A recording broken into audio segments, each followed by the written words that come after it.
잠언 24장 16절로 18절까지 말씀입니다. 잠언 24장 16절로 18절까지 말씀 저와 함께 읽도록 하겠습니다. 대저 의인은 7번 넘어질지라도 다시 일어나려니와 악인은 재앙으로 말미암아 엎드러지느니라. 네 원수가 넘어질 때 즐거워하지 말며 그가 엎드러질 때 마음에 기뻐하지 말라. 여호와께서 이것을 보시고 기뻐하지 아니하사 그의 진노를 그에게서 옮기실까 두려우니라. 아멘. 7전 8기 하는 자라는 제목으로 말씀을 나누겠습니다. 7전 8기 하는 자.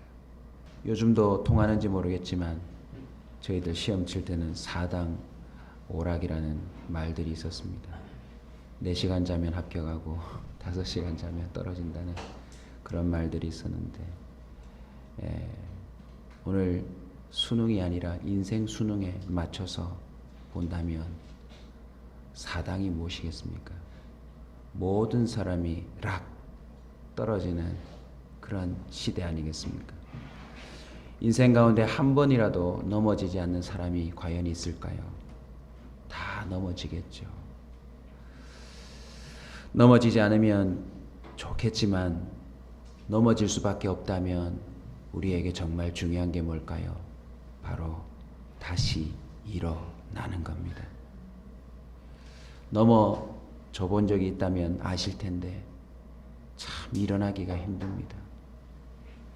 한두 번은 일어날 텐데 몇 번 연거푸 쓰러지면 그냥 엎드려서 꽤 배짱 있는 어린아이처럼 이제는 아예 땅바닥을 방바닥처럼 생각하고 안 일어나려는 엄마가 와서 또는 아빠가 와서 벌떡 이렇게 세워주기 전까지는 그냥 편안하게 누워 있고 싶을 때가 있더라는 것입니다.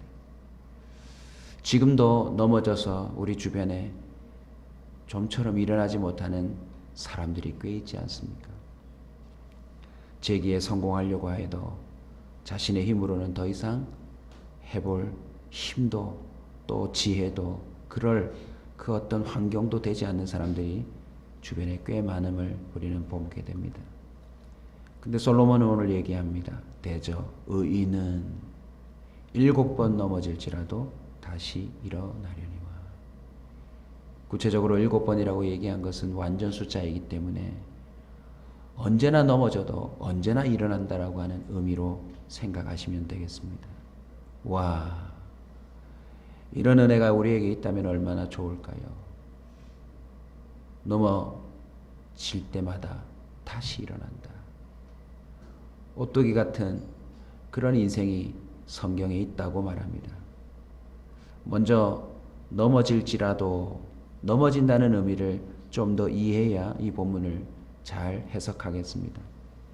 그 히브리 원어를 보면 불행이나 재난 혹은 슬픔에 빠져든다라는 의미로 이해하시면 되겠습니다. 넘어진다는 것 무엇입니까? 태어나서 죽을 때까지 정말 평안하게 살면 좋겠지만 그럴 수 없다는 것입니다. 불행 같은 일을 당하고 재난 같은 일을 당하고 그로 인하여 우울하고 또 슬프고 고통스럽고 헤어나올 수 없는 감정에 또는 상황에 빠져든다는 것을 의미합니다.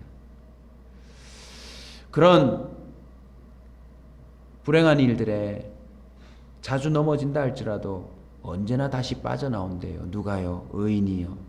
그럼 도대체 또 의인은 누굴까요?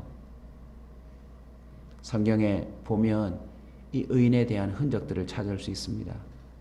이사야 40장 30절을 보면 소년이라도 피곤하며 곤비하며 장정이라도 넘어지며 쓰러지되 오직 여호와를 앙망하는 자는 새 힘을 얻으리니 오직 여호와를 앙망하는 자는 새 힘을 얻으리니 독수리가 날개치며 올라감 같을 것이요 다른 박질하여도 곤비치 아니하겠고 걸어가도 피곤하지 아니하리로다. 의인은 누구입니까? 하나님 바라기입니다. 하나님 바라기. 언제나 하나님을 경외하고 갈망하며 살아가는 자, 그 사람은 넘어져도 일어난대요. 또 다른 의미를 찾아볼까요? 시편 37편을 보면 악한 자의 형통을 부러워하는 의인에 관한 이야기가 나옵니다. 24절을 보면 의인에 대하여 이렇게 얘기합니다. 그는 넘어지나 아주 엎드려지지 아니함은 여호와께서 그의 손으로 붙드심이로다. 여호와를 경외하고 앙망하는 자 누구입니까? 하나님이 손으로 붙들어주는 자래요. 25절입니다. 내가 어려서부터 늙기까지 의인이 버림을 당하거나 그의 자손이 걸식함을 보지 못하였도다. 불행도 있고 재난도 있지만 하나님이 그 사람을 그리고 그 자손을 손으로 붙들어 주시는 바람에 그가 다시 일어날 뿐만 아니라 걸식함을 버림당함을 보지 못했대요. 의인은 스스로 일어난다는 의미보다 그 불행이나 재난 혹은 슬픔에 빠지더라도 하나님께서 일으켜 주신다라는 의미를 우리는 보아야 될 것입니다. 의인은 선을 따르는 자를 의미합니다. 어쩌면 그 재난과 불행 그것을 받을 이유가 없는 자이기도 합니다. 시편 37편 39절 40절을 좀 더 읽어드리면 다음과 같이 표현합니다. 의인들의 구원은 여호와로부터 나오나니 그는 환난 때에 그들의 요새이시로다. 여호와께서 그들을 도와 건지시되 악인들에게서 건져 구원하심은 그를 의지한 까닭이로다. 의인은 어떤 자입니까? 하나님을 갈망하고 하나님을 따를 뿐만 아니라 언제나 하나님을 의지하는 자래요. 여러분, 의인과 악인은 정말 어쩌면 한 끗 차이일지도 모릅니다. 하나님을 의지하다가도 한순간에 타협하고 세상적인 것을 붙들면 악인이 되어버려요. 시편 40편 2절을 시편 기자의 고백을 통해 이렇게 말합니다. 나를 기가 막힐 웅덩이와 수렁에서 끌어올리시고 내 발을 반석 위에 두사 내 걸음을 견고하게 하셨도다. 구체적으로 다윗을 한번 생각해 보십시다. 얼마나 많이 넘어졌습니까? 얼마나 많이 넘어졌습니까? 장인어른 때문에 넘어지고 사랑하는 또 아내 때문에 넘어지고 이제는 자식들 때문에 넘어지고 미친 사람처럼 침을 흘리며 참 변장하고 연기를 해야 위기를 탈출할 수 있을 만큼 기가 막힌 인생을 살았는데 그는 이렇게 고백합니다. 자기가 빠져나온 것이 아니라 자기가 일어난 것이 아니라 나를 기가 막힐 웅덩이와 수렁에서 주님이 끌어올리셨다. 할렐루야. 사랑하는 성도 여러분, 하나님을 갈망하십시오. 언제나 하나님이 기뻐하시는 방법을 선택하십시오. 하나님의 말씀을 따르십시오. 어쨌든 선을 따르십시오. 하나님을 앙망하며 하나님만을 의지하면 혹 이 세상에 임하는 불행, 재난 속에 내가 포함되어 있더라도 주님은 나를 건져주실 줄로 믿습니다. 아멘. 성경에 등장하는 그 외의 인물들도 보십시오. 바울도 선교하는 과정 속에 얼마나 많은 넘어짐이 있습니까? 강도를 당하고 난파를 당하고 참 그렇게까지 불행하며 그렇게까지 손해를 보며 고통을 당하며 선교를 해야 될까 할 정도로 이 선교를 무서워할 정도로 고난을 당한 사람이 바울인데 그는 뭐라고 그러죠? 감옥에서도 밖에 있는 사람 보고 기뻐하래요. 그리고 자기를 본받으래요. 심지어 돌로 맞고 죽은 사람처럼 된 그 장소에서도 마치 먼지를 털털 털고 일어나는 사람처럼 일어나 다시 복음을 전하러 갑니다. 여러분, 그 힘이 어디서 나올까요? 하나님이 그를 일으켜 세워주심인 줄로 믿습니다. 여호와를 앙망하십시오. 하나님의 말씀 안에 머무십시오. 그러면 넘어져도 일어납니다. 왜냐하면 하나님이 아시거든요. 이 세상에 죄인들로 가득 차기 때문에 우리가 이해할 수 없는, 우리가 다 해석할 수 없는 불행과 재난이 곳곳에서 일어나요. 그러나 그 마을에, 그 현장에 의인들도 있더라는 거예요.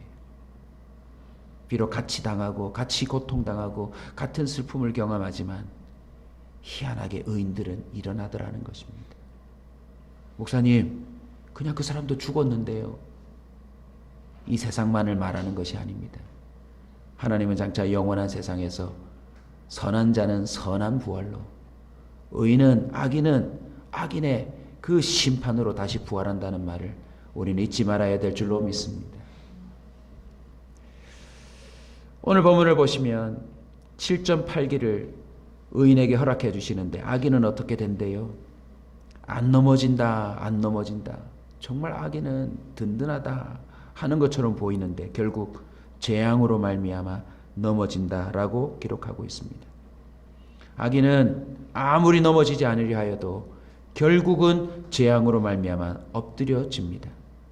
다시 시편 37편으로 가면 우리는 확인할 수 있습니다. 악을 행하는 자들 때문에 불평하지 말며 불의를 행하는 자들을 시기하지 말라.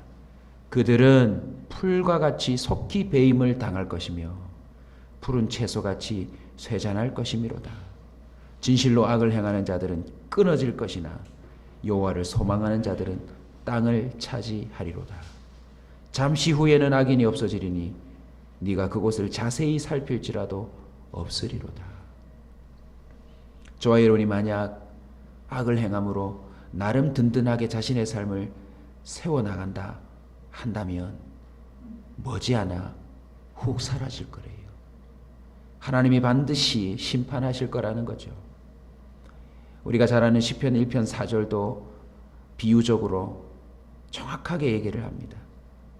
악인들은 그렇지 아니하며 오직 바람에 나는 겨와 같도다. 하나님이 불게 하시는 바람에 겨처럼 날아갈 거라는 것입니다.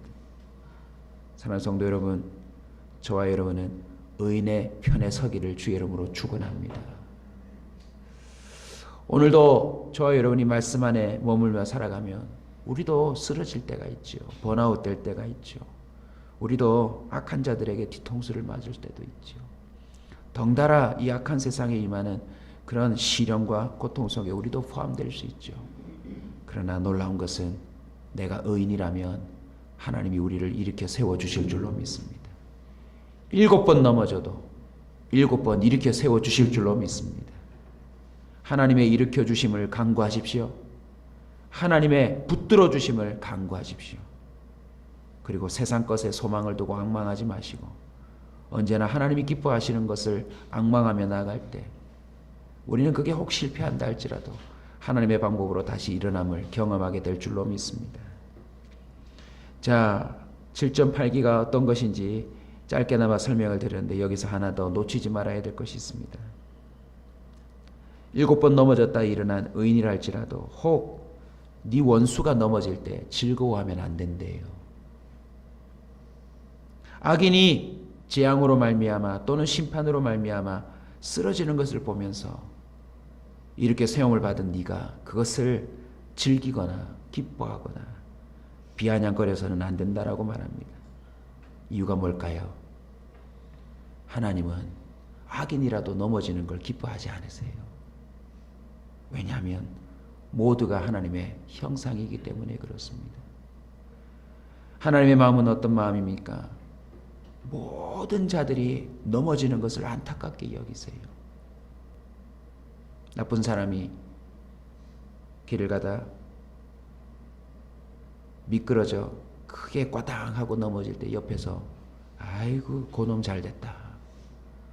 우리에게 그런 심보가 생길 수도 있지만 하나님은 그 마음이 아니래요.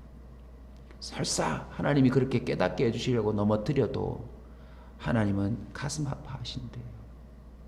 사랑하는 성도 여러분, 자신이든지 주변에 있던 사람이든지 누구든지 넘어지는 자를 바라보며 하나님의 마음을 품을 수 있기를 주의 이름으로 축원합니다.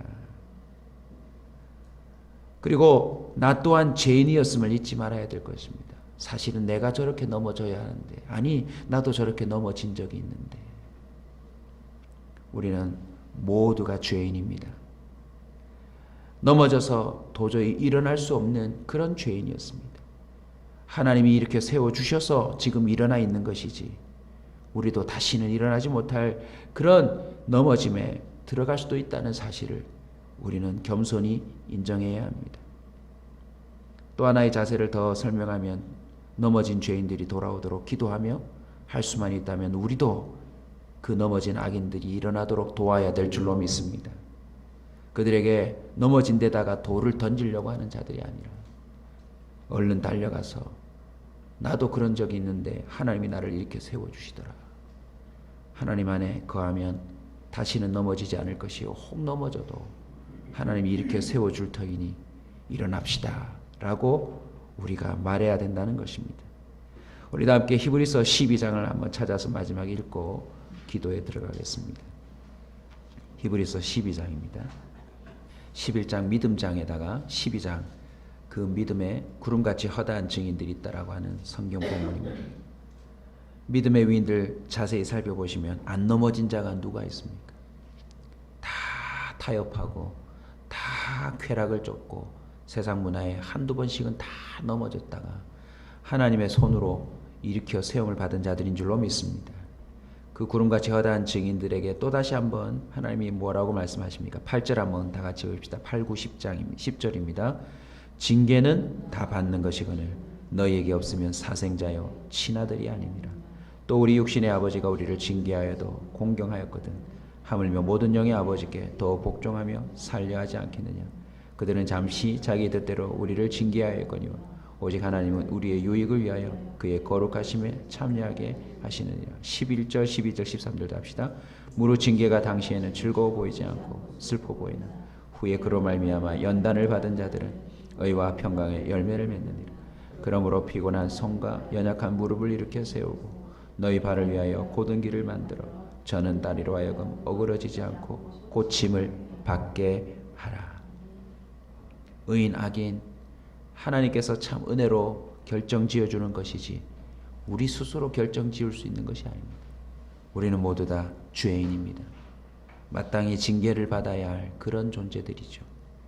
근데 주님께서는 그 징계 후에 또 일으켜 세워주시고 깨닫게 해주실 뿐만 아니라 곧은 길을 만들어 저는 다리로 하여금 어그러지지 않도록 고침을 받게 하고 싶은 것이 주님의 마음이라는 사실을 기억하시기 바랍니다.